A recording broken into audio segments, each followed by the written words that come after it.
Right, ladies and gentlemen, Isaac Mark. So come over here for the next plant. This is Cercocarpus betuloides in the family Rosaceae. The family Rosaceae is one that we've seen a bunch of different members of, and they all look pretty distinctive from each other.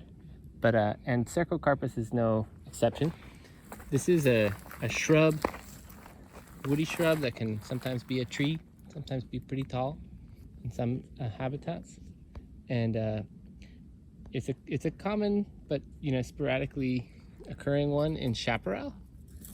It kind of has the ability to tolerate pretty low nutrient soils, both because it's slow growing, but also because this genus, it was kind of weird for the rose family, forms associations with nitrogen fixing bacteria, which allow it to fix nitrogen from the atmosphere, and to grow in nutrient poor environments.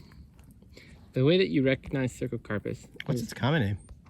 Oh, well, it's so slow growing, and it has this really dense wood, and that's how it gets its common name. Mountain mahogany.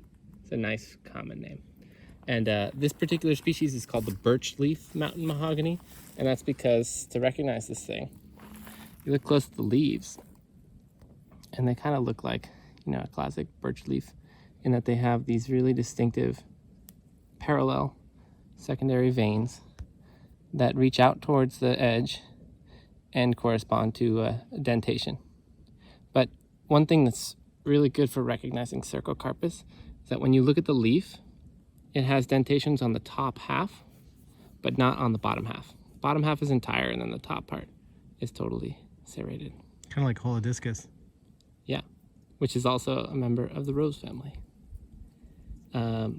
The bottom is different from the top. It's like more golden or silver because it's covered in hairs, and the top is leathery, waxy, which helps them hold on to water.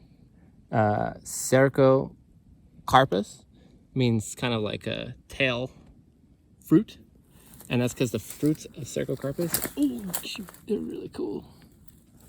Check this out. So it's kind of like an achene, like a kind of like a sunflower seed sort of thing.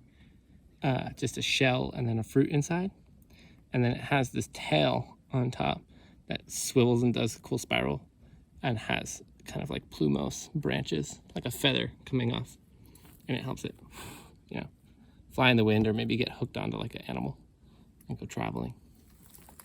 So Cercocarpus betuloides is also endemic to California, to the California floristic province. It reaches into southern Oregon a little bit, on the margin of some of the desertic habitats. It's not a very diverse genus, but there are relatives of this that are found further east in desert environments, usually in desert mountains, where they can sometimes form these huge kind of like thickets or forests that are a pretty distinctive habitat. I think that's all I gotta say. You have anything to add, Paul? No, I mean it's. I suppose you could confuse it with holodiscus, but it's got more evergreen leaves, and then doesn't have those dried flowers on the top. Right. Like holodiscus does. And it's also can be, a small tree, really. The architecture is different. If you don't look closely, you could maybe confuse it with rhamnus. But if you give a good look at the leaves, and once you see the secondary veins on there, and compare that to the second and tertiary veins on rhamnus, you'll never confuse the two.